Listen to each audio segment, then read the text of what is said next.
अस्सलाम वालेकुम नाज़रीन, इस वक्त हम मौजूद हैं शादरा टाउन के एक ऐसे घर में जिनके छोटे छोटे भाइयों ने मिल के पैसे डाल के एक ऐसा परिंदों का शौक़ पैदा किया है कि जिसकी वजह से आज ये लोग 30 से 40 हज़ार रुपया महीना कमा रहे हैं। ये छोटे छोटे बच्चे हैं, ये इनके बड़े भाई जो हैं वो अपनी जो पॉकेट मनी और ईद के पैसे जमा करके इन्होंने एक छोटा सा शेड बनाया, एक छोटा सा इन्होंने परिंदों के लिए एक पिंजरा सा बनाया और आज ये देखें इतना बड़ा इन्होंने शेड बनाया है कि जिससे ये 30 से 40 हज़ार रुपये महीना कमा रहे हैं। ये अपनी पॉकेट मनी से और ईद के पैसे जमा करके ये परिंदों का एक छोटा सा कारोबार शुरू किया है और आज ये सबसे पहले तो मैं ऑस्ट्रेलियन पढ़ लिख किया, तो सबसे पहला मेरा केज ये था।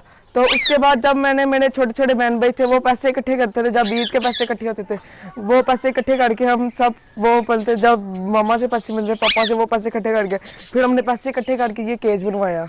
फिर जब केज बन गया तो मुझे शौक बड़ा पड़ गया। फिर मैं पार्ट ब्लू वगैरह ऐसे फिशर वगैरह अल्बाइनो वगैरह ब्लैक मार्क्स ये सब चीज़ें लेके आया। फिर मैं एग्जिब लेके आया।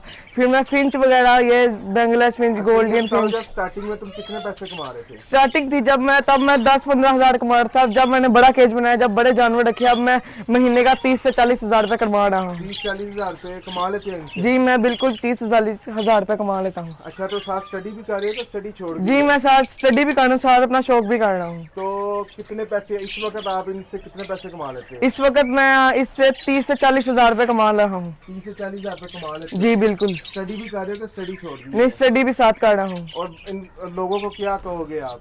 मैं लोगों को कहूँगा ये शौक अच्छा है, बकाया जानवरों से ये शौक अच्छा है। बकाया जानवर ठीक नहीं है, ये शौक सबसे अच्छा यही शौक है तोतों का।